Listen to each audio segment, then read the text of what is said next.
So we know then that a biopsy was performed, and we got a call from our dermatologist, Dr. Elmitz, who suggested that clinically this looked like blastomycosis, and also that the biopsy was consistent with that as well. So that's when we initially saw you. So when one thinks of blastomycosis, usually we try to connect that to some kind of exposure, where a person lives, or what they do for a living, or what other kind of problems do they have in terms of other medical problems. Do you have other significant underlying medical problems?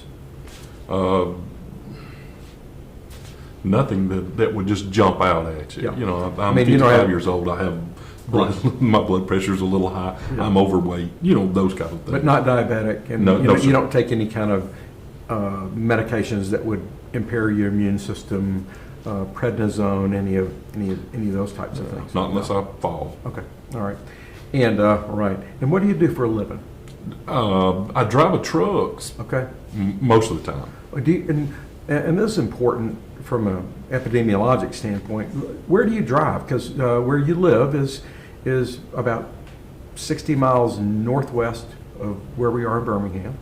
And so where do you drive? Do you drive locally? Yes. Or yes, is it, so it's not cross country? No, it's sir. Not okay. No, so sir. Never. So within a 50-mile radius? Yes. Okay. Yes. All right. And you've been doing that most of your life, most of your adult life?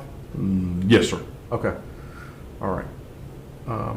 And what about other activities? You mentioned outdoors.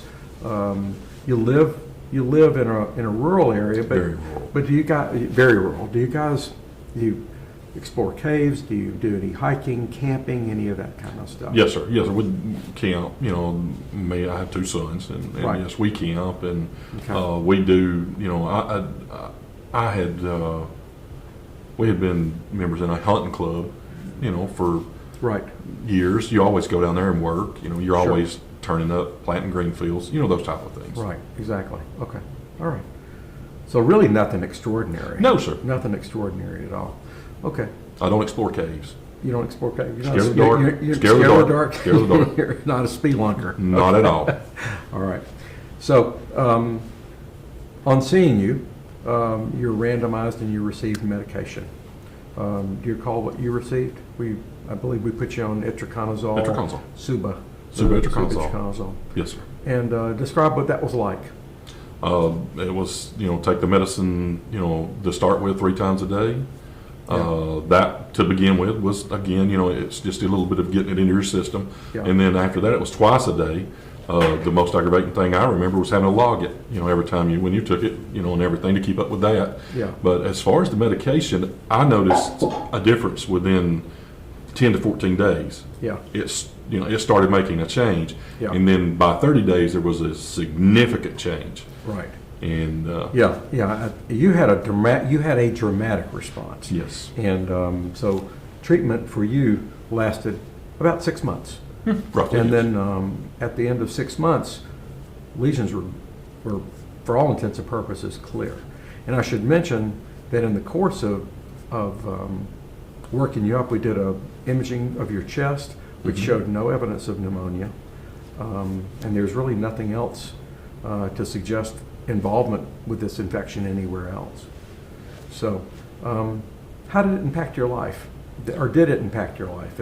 Other than just the going for a long period of time and not knowing.